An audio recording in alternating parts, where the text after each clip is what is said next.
우리는 종종 어떤 상황을 마주할 때 상황 그 자체보다 그것을 받아들이는 우리의 마음이 더 큰 어려움을 겪는 경우가 많습니다.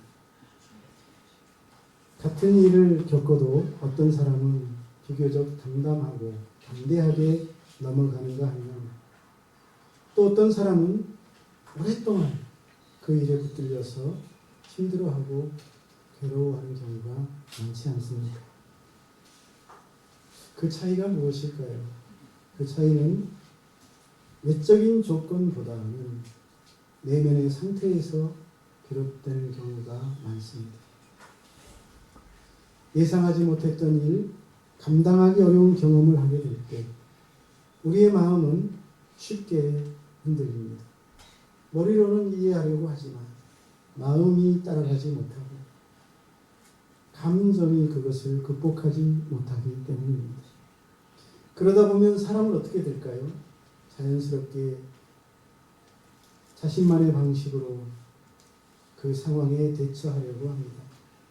어떤 사람은 더 깊이 자신의 생각 속으로 침잠에 들어가고 어떤 사람은 오히려 그런 현실을 회피하려 하며 또 어떤 사람은 그래서 사람들과의 관계를 멀리하는 경우도 있지만 하지만 시간이 지난다고 해서 자기 속에 침잠한다고 해서 도피한다고 해서 그 모든 것들이 저절로 정리되지 않습니다. 해결되지 않는 마음은 여전히 남아 우리를 끌고 괴롭히며 때로는 우리를 더 좁은 자리로 몰아넣기도 합니다. 막다른 골목으로 몰고 갑니다.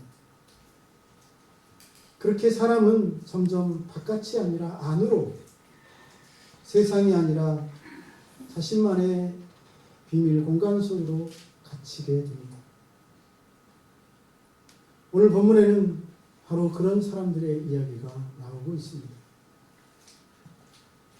어떤 강한 사람들이 아니라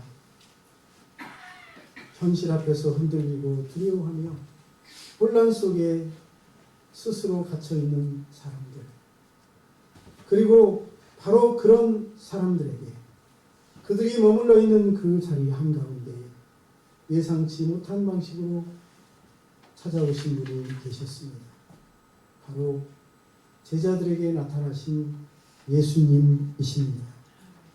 오늘 이 시간 그 예수님이 우리에게도 나타나시고 우리에게도 찾아오시기를 축복합니다.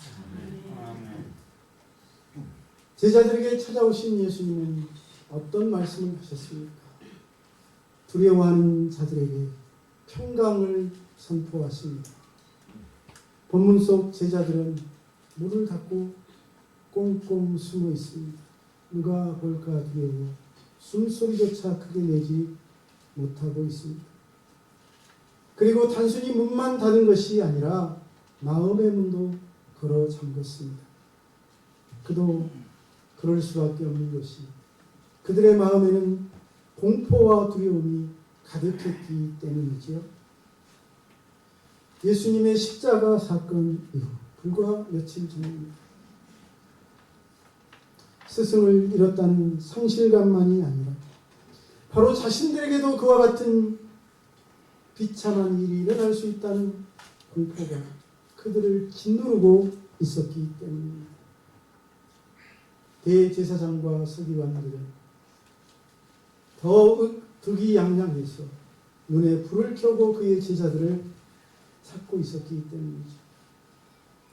뿐만 아닙니다. 그들은 더 나아가서 스스로에 대한 실망도 있었을 것입니다. 스승을 끝까지 따르지 못하고 흩어져야 했던 기억, 예수님을 아무것도 아닌 말에 부인했던 일들, 그리고 예수님이 잡히고 고난당하자 도망쳤던 자신의 모습이 떠오르면서 그들은 더욱 위축되고 움츠러들었을 것입니다. 그래서 그들은 세상 밖으로 나아가지 못하고 좁은 공간 안에 숨어들었습니다. 그 공간 안에 스스로를 가둔 채 머물러 있을 수밖에 없었습니다. 바로 그때 아무도 예상하지 못한 방법으로 예수님께서 그들 가운데 짠 하고 나타나셨습니다. 닫힌 문을 통과하여 그들 한가운데 서시더니 너희에게 평강이 있을지어다 말씀하셨습니다. 할렐루야. 이 장면은 매우 중요합니다. 예수님은 제자들의 상황을 바꿔주신 것이 아닙니다. 그들이 공포스럽게 생각하는 그 현실을 바꿔주신 것이 아닙니다. 그 현실은 그대로 있습니다. 주님은 그 현실을 바꾸신 것이 아니라 공포를 느끼며 두려워하는 그들 한가운데 들어가셨어요. 그들에게 가장 필요한 것, 평강을 주십니다. 그리고 주님이 주시는 그 말씀은 단순한 인사나 위로의 말이 아니었습니다. 두려움에 사로잡혀 있는 제자들의 그 내면을 정확히 들여다보시고 그것을 극복하는 참된 평안을 주셨기 때문입니다. 세상이 주는 평안은 환경이 안정될 때 비로소 얻게 되는 평안이지만 주님이 주시는 평강은 환경과 상관없이 임하는 하나님의 은혜인 줄로 믿습니다. 그래서 주님이 주시는 평강은 환경에 영향을 받지 않는다는 사실을 믿으시기를 바랍니다. 이 평강이 오늘 주님 앞에 오신 여러분 모두에게 주어지기를 축복합니다. 주님은 두려움이 완전히 사라진 후에 찾아오신 분이 아니죠. 오히려 두려움이 가장 극에 달했을 때, 공포가 가장 크게 느껴진 바로 그 순간 그 자리에 직접 찾아오셨습니다. 그리고 말씀하셨습니다. 너희에게 평강이 있을지어다. 이것이 우리 부활하신 주님이 당신을 따르는 제자들에게 주시는 축복인 줄로 믿습니다. 오늘 우리의 삶도 이와 다르지 않습니다. 우리는 여전히 다양한 형태의 공포와 두려움 속에서 살아가고 있기 때문입니다. 미래에 대한 불안, 끊임없이 우리를 염려 속에 빠뜨립니다. 사람과의 관계 속에서 오는 긴장, 건강과 생계에 대한 염려, 예기치 못한 사건들이 끊임없이 우리의 마음을 뒤흔듭니다. 때로는 우리가 마주한 문제를 해결할 길도 방법도 보이지 않아 제자들처럼 스스로 마음의 문을 닫아 걸고 좁은 공간 안에 갇혀 있는 경우도 많습니다. 그러나 중요한 사실은 우리의 그런 상황이 주님의 임재를 막는 장애물이 될 수 없다는 사실입니다. 오히려 주님은 바로 그런 자리, 우리가 가장 힘들어하고 연약한 그 시점에 우리를 찾아오실 것이기 때문입니다. 오늘 어떤 문제로 고통과 힘든 상황 속에서 떨고 있는 이가 있다면 바로 이 시간 주님이 그 심령 가운데 찾아가셔서 내가 너에게 평강을 주노라 말씀하시기를 축복합니다. 주님이 주시는 이 평강은 단순히 마음을 진정시키고자 하는 것이 아닙니다. 주님의 충만한 임재로부터 오는 확신이며 어떤 상황 속에서도 두려워하지 않고 흔들리지 않는 내면의 안정입니다. 환경이 변하지 않았음에도 불구하고 우리의 심령이 달라지는 이유는 무엇 때문입니까? 바로 부활의 주님이 함께 하시기 때문입니다. 그러므로 우리의 시선은 현실의 문제가 아니라 우리 가운데 찾아오신 주님께 맞추어야 할 줄로 믿습니다.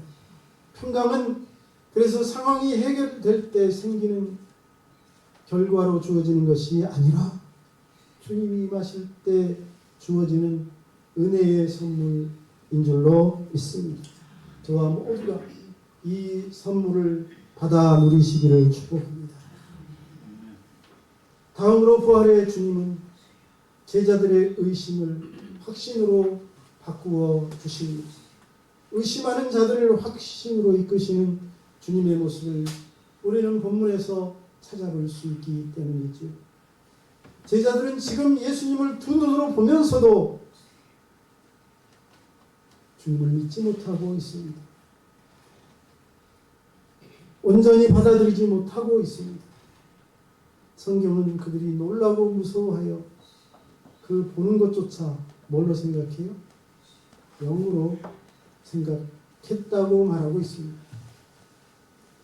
이는 단순한 불신앙이라기보다 너무나 예상 밖의 일이기 때문이었을 것입니다. 그리고 너무나 충격적인 그런 일을 겪으며 나오는 인간적인 반응일 수도 있습니다. 사실 제자들의 입장에서 보면 충분히 이해할 수 있는 모습이 아닐 수 없습니다. 그들은 분명히 며칠 전에 예수님의 비참한 죽음을 목격했고 십자가의 그 처참한 장면을 경험했습니다. 그 죽음이 너무나 충격적이었고 너무나 명확했기에 스승이 다시 살아난다는 사실을 믿기 어려웠을 것입니다. 그래서 그들은 기쁨과 놀라움 그리고 부활의 주님을 맞으면서도 의심이 뒤섞인 복잡한 마음으로 그 자리에 서 있었습니다. 이러한 제자들의 모습을 보면서 부활하신 예수님은 그런 그들을 책망하거나 외면하지 않으셨다는 사실입니다. 오히려 그들의 그런 연약한 상태를 인정하시고 그들이 확신에 이를 수 있도록 친히 다가오신 줄로 믿습니다. 어찌하여 두려워하며 어찌하여 마음의 의심이 일어나느냐 라고 말씀하신 후에 그 의심과 두려움을 극복하도록 하기 위하여 부활하신 자신의 몸 못 박히신 그 손과 발을 보여주십니다. 자, 내 손과 발을 보고 나를 믿으라. 만져보라. 우리는 주님의 세심한 배려를 느낄 수 있습니다.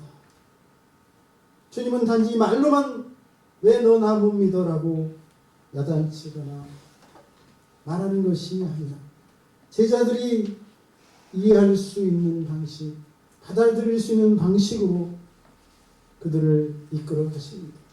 그들의 눈으로 부활하신 육체를 보게 하시고 그들의 손으로 주님의 못 박힌 손을 만지게 하시고 그래도 부족할 것 같아서 그들 앞에서 음식을 달라 하시더니 음식을 드심으로써 자신이 영이 아니라 실제로 부활하신 몸이라는 사실을 확증해 주신 줄로 믿습니다. 여러분, 우리 주님은 실제로 부활하셨습니다. 그 영만 살아난 것이 아닙니다. 그래서 이 장면은 우리에게 중요한 교훈을 줍니다.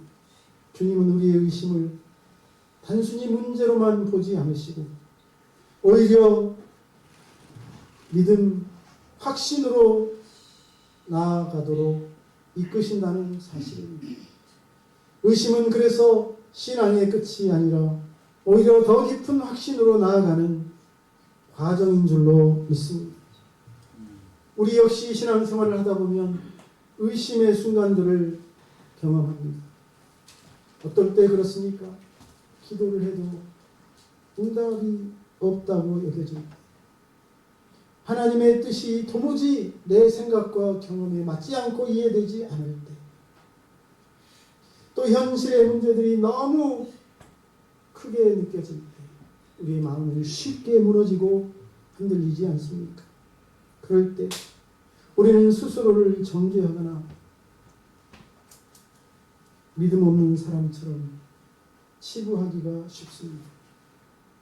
그러나 중요한 것은 의심이 생겼다는 사실보다 그런 의심의 마음을 가지고 어디로 나아가느냐입니다. 누구 앞에 서 있느냐입니다. 제자들이 의심에 가득 찬 불신의 모습으로 있었지만 부활하신 주님을 만났다는 이들의 이야기들을 듣고도 믿지 못하고 있었지만 그들이 결국 확신에 이르고 확신 있게 부활을 증거하는 사람이 될 수 있었던 이유는 그들이 예수님 앞에 있었기 때문입니다. 주님은 그런 그들을 떠나지 않으시고 의심하는 그들을 확신으로 믿음으로 이끄신 줄로 믿습니다. 부활하신 주님은 그때나 지금이나 그들이나 우리나 동일하게 대하실 것입니다. 우리의 연약함과 흔들림을 아시고 말씀과 삶의 경험을 통해 확신에 이르도록 오늘도 역사하시는 줄로 믿으시기를 축복합니다. 말씀을 통해 삶의 사건들을 통해 그리고 믿음의 공동체를 통해 이 한 주간도 우리를 확고한 믿음으로 이끄시기를 주님의 이름으로 축복합니다. 참된 평강은 단순한 감정이 아니라 이런 과정을 통해서 형성된 믿음 위에 세워진 것입니다. 예수 그리스도가 실제로 부활하셨고 지금도 살아계시며 오늘 우리와 함께 하신다는 분명한 믿음이 있을 때 우리는 어떤 상황에서도 두려워하지 않고 흔들리지 않는 마음의 평강을 누릴 수 있습니다. 그러므로 우리의 신앙은 의심 없는 상태를 목표로 하는 것이 아니라 의심을 넘어 확신으로 나아가는 여정이어야 하겠습니다. 그리고 그 여정 속에서 나를 붙드시고 인도하시는 그 예수님을 체험할 수 있기를, 그래서 담대하게 나아가서 복음을 전하는 증인으로 살아갈 수 있기를 주님의 이름으로 축복합니다. 마지막으로 이 본문을 통해 부활하신 예수님은 그렇게 자신을 보여주시고 음식을 드시면서 자신이 부활했다는 사실을 알려주셨음에도 그들이 염려되어 성령을 보내주실 것을 약속하고 있습니다. 인간의 연약함을 아시기 때문입니다.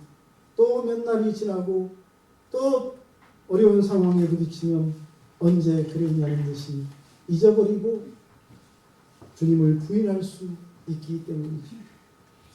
그래서 예수님은 제자들에게 평강을 주시고 의심을 확신으로 이끄신 후에 다음 단계로 그들을 이끌어 가십니다. 바로 성령을 보내주시겠다는 말씀이 그것입니다. 그리고 그것은 바로 사명입니다. 사명자의 삶으로 그들을 이끄신 것이죠. 그리고 그 사명을 확신 있게 흔들림 없이 감당하도록 위하여 약속하신 것이 바로 성령이 아닙니까? 본문에서 예수님은 성경을 깨닫게 해주시고 그리스도가 받아야 할 고난과 부활에 대하여 성경을 풀어주시고 회개와 죄사함의 복음이 모든 민족에게 전파되어야 한다는 사실을 말씀하고 있습니다. 그리고 제자들이 바로 그 일을 감당해야 한다고 말씀하시죠. 너희는 이 모든 일의 증인이라 라는 말씀이 바로 그것입니다. 그래서 이것은 단순한 가르침이 아니라 지식을 더하기 위한 교훈이 아니라 그들의 존재 목적과 삶의 방향이 어떠해야 하는지를 알려주시는, 제시해 주시는 말씀인 줄로 믿습니다. 그러나 여기서 한 가지 질문이 생깁니다. 두려움에 지금 떨고 있었고 불신과 의심 속에 있던 그들이 어떻게 이 거룩한 사명, 이 위대한 사명을 감당해 나갈 수 있겠습니까? 그들 스스로의 힘과 결단만으로는 결코 감당할 수 없는 일입니다. 그래서 예수님이 그들에게 능력을 부어주시겠다고 약속하는 것입니다. 볼지어다 내가 내 아버지께서 약속하신 것을 너희에게 보내리니 너희는 위로부터 능력을 입혀올 때까지 이 성에 머물라 라고 말씀하십니다. 성령이 무엇입니까? 성령은 하나님의 능력인 줄로 믿습니다. 디나미스, 힘, 능력이란 뜻이 아닙니다. 여기서 위로부터 오는 능력이 그래서 바로 성령을 의미합니다. 성령이 임하시면 능력이 입히는 줄로 믿습니다. 그리고 성령은 단순한 보조적 존재가 아니라 제자들이 사명을 감당하도록 이끄시는 실제적인 힘이요 중심적인 능력입니다. 성령이 임하실 때 제자들은 더 이상 두려움에 묶여있는 사람이 아니라 담대하게 어떤 사람 앞에서도 복음을 전하는 증인으로 사명자로 살아가게 될 것입니다. 그런데 놀랍게도 이 약속은 그때 그 제자들에게만 주신 것이 아니라는 사실입니다. 오늘 이 시대를 살아가는 우리까지 포함하여 주시는 말씀이요 약속이기 때문입니다. 하나님은 우리를 부르실 때 그냥 부르지 않았습니다. 여러분 모세를 애굽에 보내실 때 그냥 보내지 않죠? 하나님이 함께 하시고 또 애굽에 가서 그가 하는 말과 외치는 외침 속에 함께 하셔서 역사하시는 능력의 하나님을 봅니다. 하나님은 우리를 부르실 때 그래서 능력도 함께 주시는 줄로 믿습니다. 무엇을 맡기실 때 반드시 감당할 수 있는 힘과 능력, 은혜를 주시는 줄로 믿습니다. 그러니 나는 지혜가 없다고, 능력이 없다고, 힘이 없다고 말하지 마십시오. 하나님이 함께 하시고 감당할 수 있도록 이끄십니다. 그 핵심이 바로 성령의 능력, 성령의 도우심인 줄로 믿습니다. 오늘 저와 여러분에게도 성령의 능력이 임한 줄로 믿습니다. 믿습니다. 이 성령의 능력을 확신하시기를 바랍니다. 하나님이 여러분과 함께 하실 것입니다. 우리는 여전히 연약하고 때로는 부족함을 느끼며 살아가지요. 사명을 감당하기에 자신 없어하고 세상 사람들 앞에서 믿음을 드러내는 것조차 창피하고 부끄럽고 부담스럽게 느낄 때도 있습니다. 그러나 중요한 것은 우리의 능력이 아니라 우리 안에 함께 하신 성령의 능력이 있음을 믿어야 합니다. 성령이 함께 하시니 우리는 이전과는 다른 사람이 될 것입니다. 두려움을 넘어 담대하게 나아갈 수 있고 침묵하던 입술이 복음을 전하는 거룩한 도구로 사용될 줄로 믿습니다. 또한 우리의 삶 자체도 하나님의 살아계심을 드러내는 증거가 되도록 이끄실 줄로 믿습니다. 그러므로 주님이 주시는 평강은 단지 우리를 위로하는 데서 끝나지 않습니다. 그 평강은 성령의 능력으로 이어져서 우리를 세상 가운데서 책임있게 사명을 감당하도록 이끄실 줄로 믿습니다. 평강을 받은 사람은 그래서 한 곳에 머무는 사람이 아니라 나아가는 사람이 됩니다. 이 한 주간 삶 속에서도 성령의 도우심을 구하며 생명을 전하는 전도자로 살아가시기를 축복합니다. 내 힘이 아니라 하나님이 주시는 능력을 힘입고 그 능력을 의지하여 주님이 내게 주신 삶의 자리에서 담대하게 증인으로 서시기를 축복합니다. 그 삶을 통해 저와 여러분이 찬란한 하나님의 영광을 드러내는 존재가 될 줄로 믿습니다. 이처럼 사망 권세를 깨뜨리시고 부활하신 예수님은 두려움 속에 떨며 숨어있는 제자들에게 직접 찾아오셔서 평강을 말씀하십니다. 그들은 스스로 공포와 두려움을 이기지 못하고 문을 닫은 채 숨어 있었지만 주님은 그런 그들을 외면치 않으시고 그 자리 한가운데로 찾아 들어가셨습니다. 그리고 두려움과 공포를 이기게 하시고 의심으로 흔들리는 그들을 분명한 증거를 보여주시며 확신으로 이끄셨습니다. 나아가 그들이 앞으로 감당해야 할 사명을 부여해 주시고 그것을 감당하도록 흔들림 없이 수행하도록 성령의 능력을 부어주시겠다고 약속하고 있습니다. 그리고 이 장면은 단순히 그 옛날 과거의 한 사건이 아니라 오늘 우리에게도 여전히 살아있는 말씀입니다. 이 세 가지 은혜, 평강, 확신, 그리고 성령에 대한 약속은 그때 제자들에게만 주신 것이 아니라 지금을 살아가는 우리에게도 동일하게 주시겠다는 하나님의 약속이기 때문입니다. 믿으시기를 축복합니다. 우리는 여전히 두려움 속에서 살아가고 있습니다. 때로는 현실의 무게에 눌리고 때로는 미래에 대한 불안과 공포 때문에 마음이 무겁습니다. 또한 신앙의 여정 속에서 의심도 찾아옵니다. 그러나 그럼에도 불구하고 분명한 사실은 주님이 그런 우리를 외면치 않으셨다는 사실입니다. 그런 우리에게 부활하신 모습으로 찾아오셨다는 사실입니다. 부활의 주님은 우리가 가장 연약한 그 순간에 가장 힘들어하는 그 자리에 찾아오셔서 말씀하셨습니다. 너희에게 평강이 있을지어다. 우리의 삶을 붙드는 능력의 말씀입니다.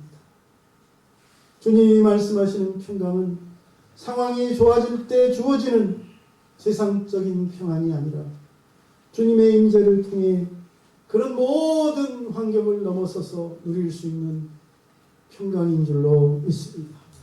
그러므로 우리는 주님의 이 말씀을 붙들어야 하겠습니다. 감정이 흔들릴 때, 상황이 변하지 않을 때에도 낙심하지 말고 주님의 이 말씀을 의지하고 평강을 누리며 승리의 삶을 살아가시기를 축복합니다. 그리고 그 평강에만 머물지 마시고 주님이 주시는 확신과 성령의 능력을 의지하여 복음의 증인으로 살아가시기를 축복합니다. 성령께서 함께 하시니 우리는 더 이상 두려움에 갇힌 사람이 아니라 담대하게 당당하게 살아가는 사람이 될 것입니다. 의심에 머무는 사람이 아니라 그 의심을 극복하고 믿음과 확신 가운데 살아가는 확신 있는 성도가 될 것입니다. 자신의 삶에만 머물고 만족하는 사람이 아니라 이제는 하나님이 맡겨주신 거룩한 사명을 스스로 자원하여 감당하는 증인의 삶으로 나아가게 될 줄로 믿습니다. 이 한 주간의 삶 속에서 부활하신 주님이 주시는 이 평강을 충만히 누리시기를 바랍니다. 그 평강 위에 세워진 확신과 성령의 능력을 의지하여 각자의 삶의 자리를 힘있게 담대히 살아가시기를 축복합니다. 네. 주님께서 제자들에게 하셨던 것처럼 오늘 우리에게도 함께 하실 것입니다. 오늘 우리도 이끌어 주실 것입니다. 우리에게도 부어 주실 줄로 믿습니다. 기도하겠습니다.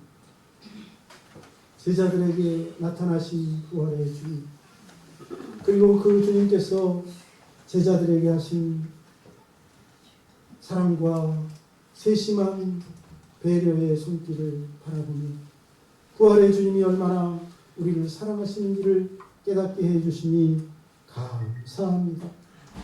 부활의 주님을 통해 우리도 평안을 얻게 하여 주시옵소서. 우리도 흔들리지 않는 확고한 믿음에 이르게 하여 주옵소서. 부활의 주님을 배웠고 성령의 능력을 받아 새 사람 되게 하여 주시옵소서.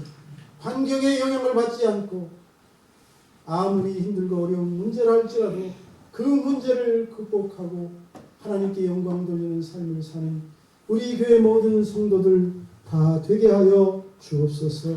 예수님의 이름으로 기도하옵나이다. 아멘.